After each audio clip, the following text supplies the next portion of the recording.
Hey everyone, welcome back. Today we're going to be taking a deep dive into something I know a lot of you are interested in. Oh, yeah. It's nandrolone decanoate and its potential to, reduce joint pain, particularly for those dealing with hypogonadism. Absolutely. We're going to be focusing on a 2020 research article titled Nandrolone Decanoate Relieves Joint Pain in Hypogonadal Men, a novel prospective pilot study and review of the literature. Sounds like a mouthful. It is, but Yeah. don't worry, we'll break it down together and see what we can learn. You know, what I think is particularly interesting is that this study isn't just looking at nandrolone in isolation. Right. They're exploring its use in conjunction with testosterone replacement therapy, which I think adds a whole other dimension Yeah, for sure, to this whole thing.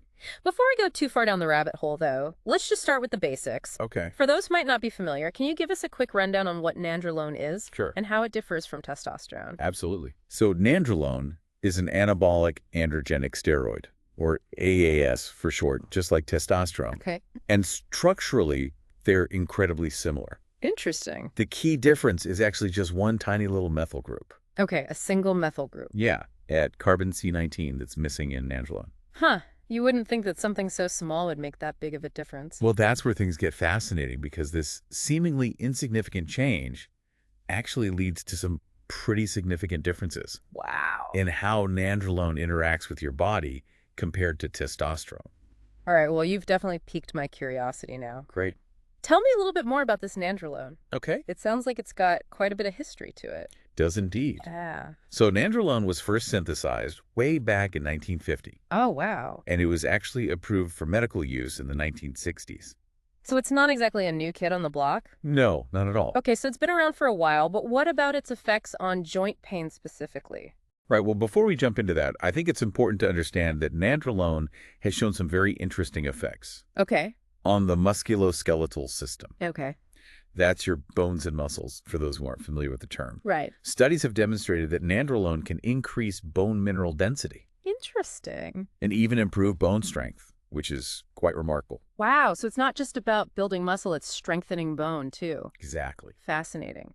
What about muscle growth specifically? Okay. I know that some of our listeners might be dealing with, Uh-huh. age-related muscle loss or sarcopenia, as it's clinically known. Right. Does nandrolone have any effect on that? Yeah. So it appears that nandrolone does play a role in promoting muscle growth Interesting. and has been shown to help muscles rebuild and grow stronger. Okay. And this is relevant because, stronger muscles can better support and protect your joints, Right. which in turn could potentially lead to less pain. So stronger muscles equals less strain on the joints. Exactly. Makes sense. Yeah. But let's be honest. Sure. When we're talking about steroids, the first thing that comes to mind, I know where you're going with this. side effects. Right. Right. So what's the deal with those? It's a valid concern, Yeah. and it's something we definitely need to address. Are you sure? The good news is that nandrolone seems to have a generally more favorable side effect profile Okay. compared to other anabolic steroids. So fewer of the stereotypical side effects that people often associate with steroids. Exactly. Though it's important to note that there have been some anecdotal reports of temporary side effects, All right. and these seem to vary depending on the dosage and individual factors. Okay. But more research is definitely needed to fully understand the long-term safety profile. That makes sense. Yeah, All right. Well, that's reassuring. good. So let's get to the heart of our deep dive today. Okay. That 2020 pilot study. Right. Can you tell me a little bit more about what they were investigating? Sure. So this study specifically focused on men Okay. with hypogonadism Mhm. who were already on testosterone replacement therapy, Interesting. but were still experiencing significant joint pain. Okay. What they wanted to see was what would happen Yeah. if they added nandrolone decanoate to the mix. So they were already on testosterone, and then they added nandrolone on top of that. Precisely. Gotcha. Okay. And they had a relatively small sample size, only 18 men in the study. Okay, so a small pilot study. Exactly. And they continued the regular testosterone treatment. Right. But they also received injections of nandrolone decanoate. Makes sense. Mhm. Pain is a subjective experience, though, right? You're absolutely right. So how did they actually measure whether the nandrolone was making a difference? Good question. So to get a clearer picture of the participants' pain levels, Okay. they used a tool called the Rheumatoid Arthritis Pain Scale, or RAPS. Interesting. Never heard of that. Yeah, it's specifically designed to evaluate different aspects of a patient's pain experience. Okay, so they had a way to measure the pain. Yes. All right, so now the big question. The million-dollar question. Did the Nandrolone actually work? Well, we're here to find out. Okay. The results were actually pretty promising. Okay, tell me more. Over 70%, which is a pretty significant portion Yeah. of the participants, reported substantial improvements Wow. in their joint pain. Interesting. In fact, their average pain scores were reduced by more than half, More than half. which is pretty impressive. That's a huge improvement. Yeah. Wow. Okay, so does this mean that Nandrolone is like a guaranteed cure for joint pain then? Whoa, hold on, not so fast. Okay. Remember, this was just a pilot study Right. with a small group of participants. While these initial findings are definitely encouraging, Yeah. we really need more research to confirm these benefits Of course. and understand the long-term effects. Right. We don't want to jump to any conclusions, Good but point. it definitely sounds promising. It does. It does. Are there any other important takeaways from the study that we should highlight before we move on? Yeah, one thing I think is really worth emphasizing is that Right. while this study focused specifically on men with hypogonadism, Right. the results do raise some intriguing questions about whether nandrolone Mm-hmm. could potentially benefit a wider range of people experiencing joint pain. Okay. Yeah, that is an interesting point. Yeah. All right, so we've talked about the basics of Nandrolone. We've talked about its effects on bones and muscles. Right. And we've gotten a glimpse into the results of this pilot study. Absolutely. But clearly, there's still a lot more to explore here. Oh, for sure. So where are we headed next in our deep dive? So next, I think we should really dig into the potential mechanisms at play. Okay. How might nandrolone actually be working to reduce this joint pain? Yeah, What are the pathways involved? that's a good question. That's where we'll pick up in part 2. All right, looking forward to it. Okay, we've talked a lot about Nandrolone, but for our listeners out there, why should they care about all this? What's the big takeaway so far? Well, we've seen that nandrolone, this interesting anabolic steroid, might actually hold the key to reducing joint pain, especially for men with hypogonadism. And, joint pain is a huge issue. It affects so many people, Yeah, it really does. and it impacts their quality of life and often leads to, a reliance on pain medications, Right, which come with their own... which have their own set of problems. Yeah. Exactly, it's like this ripple effect. Yeah. The pain is just the beginning. Mm-hmm. Okay, so how does this Nandrolone actually work its magic? What's the science behind it? Yeah, that's the million-dollar question. The exact mechanisms aren't fully understood yet, Okay. but we can kind of piece together some clues Right. based on what we know about how nandrolone affects the body. Okay, let's play detective then. Right? What clues are we working with here? Well, think back to how we discussed nandrolone's effects on bone mineral density and strength. Right, stronger bones. Exactly. So stronger bones mean better support Mm, and stability for your joints. okay. And this could be playing a role in reducing pain, especially the kind that comes from wear and tear. That makes sense. A solid foundation can really make a difference. Yeah, absolutely. Okay, what else? Then there's the muscle building aspect. Right. Nandrolone helps build stronger muscles, Mm-hmm. and these stronger muscles can provide better support for your joints Okay. and kind of take some of that strain off of them. So it's like giving your joints extra reinforcement. Exactly. Yeah, like a little backup. Okay, interesting. But it might even go deeper than that. Okay. Some research suggests that nandrolone may have anti-inflammatory properties, Oh, wow, that's interesting. which could be a real game changer, especially for conditions where inflammation is a driving force behind the pain. Yeah, that would make a huge difference. It would, Okay, so we've got stronger bones, stronger muscles, and potentially less inflammation. yeah, it's kind of a triple threat.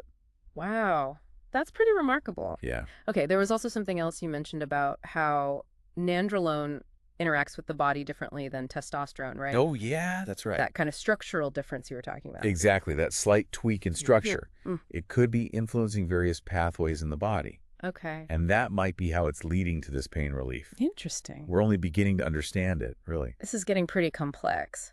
So, zooming out for a second, what could all of these findings mean for the future of treating joint pain? Not just in men with hypogonadism, but for anyone experiencing this kind of pain. That's where things get really exciting, because this research could have implications for a much wider population. Okay. Imagine if nandrolone or, something similar to it Yeah. could be used to help people who have osteoarthritis or rheumatoid arthritis. Mhm. These conditions that cause really debilitating joint pain. Yeah, it would be a game changer for so many people. Absolutely. That would be incredible, honestly. Yeah, it's really promising. But I imagine there are still some challenges to overcome, right? Oh, of course, for sure. Yeah. I mean, we're still in the early stages of research here. More studies are needed to confirm these initial findings and explore the long-term safety and effectiveness, Right. of using Nandrolone for joint pain. Yeah. And figuring out the right dosage, too. Dosage is key. It's all about finding that sweet spot. Absolutely. We have to be cautious and responsible. Right. Of course, we don't want to make promises that we can't keep, but it's hard not to get excited about the possibilities. Yeah, I agree. Especially for those who are dealing with this, chronic pain. It could be a breakthrough. This could really be a breakthrough. Yeah. Okay, so you've painted a very exciting picture, but in part one, you also mention some potential risks. Right. What are those? Well, I think we need to address the elephant in the room here. Okay. Nandrolone is an anabolic steroid, Right. and there's a lot of baggage Yeah, that comes along with that term. for sure. People often associate steroids with, you know, abuse in sports and bodybuilding, which really creates a lot of negative perceptions, Yeah. misconceptions about their use in medicine. It's like this stigma. It is. There's a huge stigma Yeah. that's attached to steroids. And it kind of overshadows Yeah. the potential medical applications. Absolutely. And it makes it difficult for legitimate medical uses to gain acceptance. Yeah. And even for patients to feel comfortable, talking about these treatment options with their doctor. It's like a barrier It is. It's a barrier. to potentially finding relief. Exactly. So what are some of the specific risks that are associated with Nandrolone? Okay, so while Nandrolone generally has a better side effect profile than other anabolic steroids, Right. it's not completely risk-free. We've talked about some anecdotal reports of temporary side effects, Yeah. but there's also the possibility of, hormonal imbalances, Right. mood swings, Yeah. and even cardiovascular risks, particularly with long-term high-dose use. So it's all about weighing those potential benefits against the potential risks. Exactly. And that's where personalized medicine and careful monitoring by a healthcare professional are so important. Yeah. Everyone is different. Right. There's no one size fits all. No, not at all. This is a lot to consider. It is. What would you say is the main takeaway you want our listeners to walk away with after this deep dive? I think the most important takeaway is that knowledge is power. I like that. So by understanding the science, the potential benefits, the risks, Right. all the complexities surrounding Nandrolone, Yeah. you can have much more informed conversations with your healthcare provider Exactly. and make decisions that are right for you. Yes. Absolutely. This research is promising, but it's important to proceed with caution and prioritize your health above all else. Couldn't have said it better myself. Good. Okay, well, we've covered a lot of ground today, from the history of Nandrolone to its potential role in treating joint pain, Yeah, it's been a journey. to the considerations that we need to keep in mind. It's been a fascinating deep dive. It has. Thank you so much for joining us. It's been a pleasure. We hope you found it informative Absolutely. and thought-provoking. Yes. And until next time, Yeah, until next time. stay curious, Stay curious. keep learning, Keep learning. and take care of yourselves. Take care. We'll see you on the next deep dive. See you then. Okay, so we've laid out some of the potential upsides of using Nandrolone for joint pain, Yeah. but you also mentioned there are some things we need to be cautious about, some potential downsides or risks. Yeah, we can't just ignore those. So what are we talking about here? What should people be aware of? I think we need to address the elephant in the room, right? Hmm. Nandrolone is a steroid, Right. an anabolic steroid, and that word steroids comes with a lot of baggage. Yeah, for sure. A lot of people automatically think of Abuse, right? abuse in sports. Bodybuilding, all. Yeah, which definitely creates some negative perceptions around it. For sure. And a lot of misconceptions. Yeah, like it's automatically bad if it's a steroid.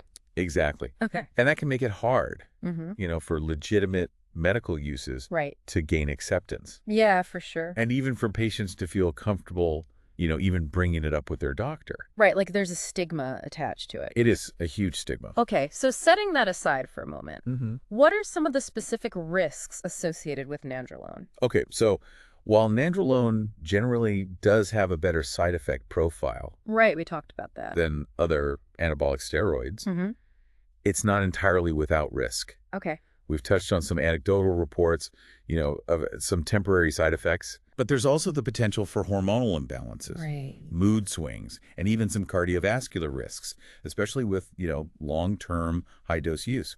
So, as with so many things in life, and especially in medicine, it's all about weighing those potential benefits against the potential risks, right? Absolutely. That's where personalized medicine and careful monitoring by a healthcare professional are so important. Makes sense. Everyone's different. Everyone is different. What works for one person might not work for another. Exactly. There's no one-size-fits-all approach. Okay, so much to think about. If there's just one key takeaway you want our listeners to leave with today after this deep dive, what would it be? I think the most important thing to remember is that knowledge is power. Love that. So by really understanding the science behind it, the potential benefits and the risks, all the complexities, surrounding Nandrolone, it allows you to have much more informed conversations with your healthcare provider Exactly. and ultimately make the best decisions for you. Absolutely. Well said. This research is promising, but it's important to be cautious, to do your research, talk to your doctor. For sure, your health is the priority. Absolutely. All right, well, we've covered a lot of ground today, from the history of Nandrolone to this exciting potential for treating joint pain. It's been quite a journey. It really has, and all the important considerations that come along with it. So, Yeah. thank you so much for taking the time to join us today and share your expertise. It's been a pleasure. To all of our listeners out there, thank you for tuning in to this deep dive into the world of Nandrolone and joint pain. Absolutely. We hope you found it informative and thought-provoking. Yes. Until next time, stay curious, keep learning. And take care of yourselves. We'll see you on our next deep dive. See you then.